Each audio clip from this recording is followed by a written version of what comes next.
toute l'actu sur King FM.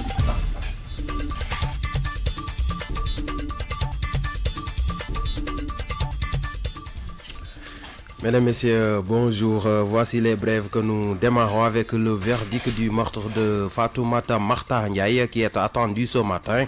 Le parquet avait requis la prison à perpétuité contre le présumé meurtrier de l'ancienne vice-présidente du Conseil économique, social et environnemental Samba Sow. La partie civile réclame aussi la somme de 500 millions de francs CFA pour indemnité et les avocats de l'accusé demandent la clémence.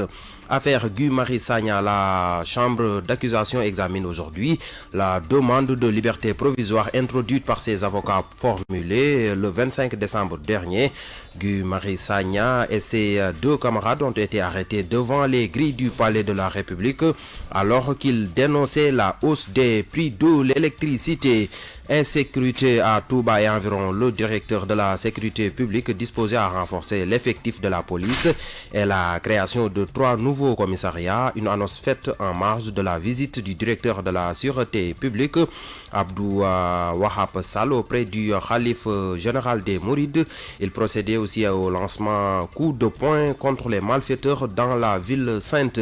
Une rocambolesque découverte macabre a été enregistrée hier au niveau de la décharge de Mbobos. C'est vers 12 heures que les faits se sont déroulés. Les éboueurs ont retrouvé un nouveau-né dans les ordures ménagères. Il a été retrouvé mort et emballé dans un sac.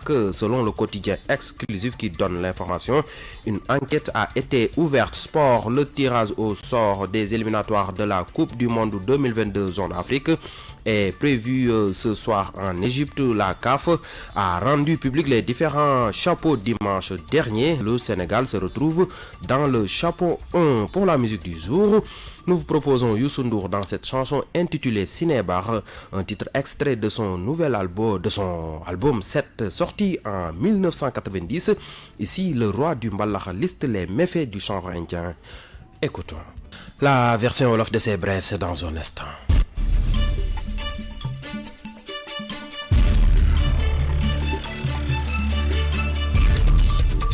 yéen a ngi déglu King FM ci 99.4. xibaar yi tënk lay doon dañ koy tàmbalee kon wax ci ki nga xam si moo di Fatoumata Makhtar Ndiaye te nu faatoon ko moom nag ay mbiram tey jii la ci parquet bi di leeral moom nag tey jii kon la ci lépp di leer ndax parquet bi moom li mu waxoon moo di ci nu njort ni moo ko rey nan ko daal di tëj jiiru dundam moom sax Samba Sow lay daal di wuyoo moom mi fi nekkoon nag vice président du conseil économique social et environnemental ak njabootam li ñu daal di bëgg moo di bu weesoo giiru dundum googee tamit nañ leen jébbal lu toll ci juróomi téeméeri million ci xaalisu CFA avocat yi layool nag ki nu tuumaal ñoom li ñu bëgg moo di ak njéggal la am ca mbirum Guy Marius Sagna itam tey ji la ca chambre d'accusation di xool wax jëmale ko nag ci demande liberté provisoire di kon bàyyi néggandiku bi nga xam ay avocat am daal nañ koy dugaloon ni ki ñaar fukki fan ak juróom ci weeru décembre bi ñu weesu Guy Marius Sagna ak ñaari naataangoom yéen téye ca kaso ba tey jàpp leen ni bokkoon nañ ci ñi nu jàppoon ca kanamu palais de la république li ñu doon ñaawlu moo di njëgul courant bi nu yokku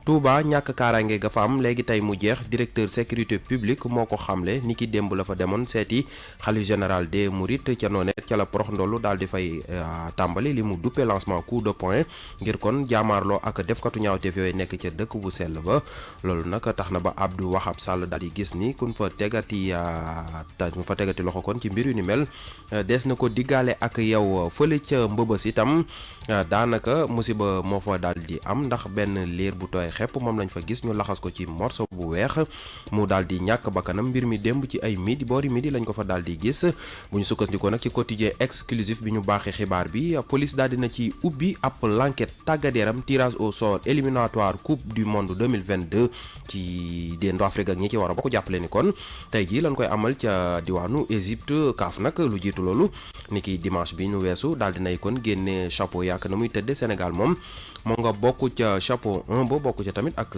daanaka équipe yi gën a mag ci dendu Afrique lu ci génne Côte d'Ivoire musique la ñuy jeexale tënku xibaar yi Youssou Ndour la ñuy andi leen tey ak woyam bi mu duppee Sinébar ñu jëlee ko ci albumam bi mu fesaloon atum 1990 ñu teewlu.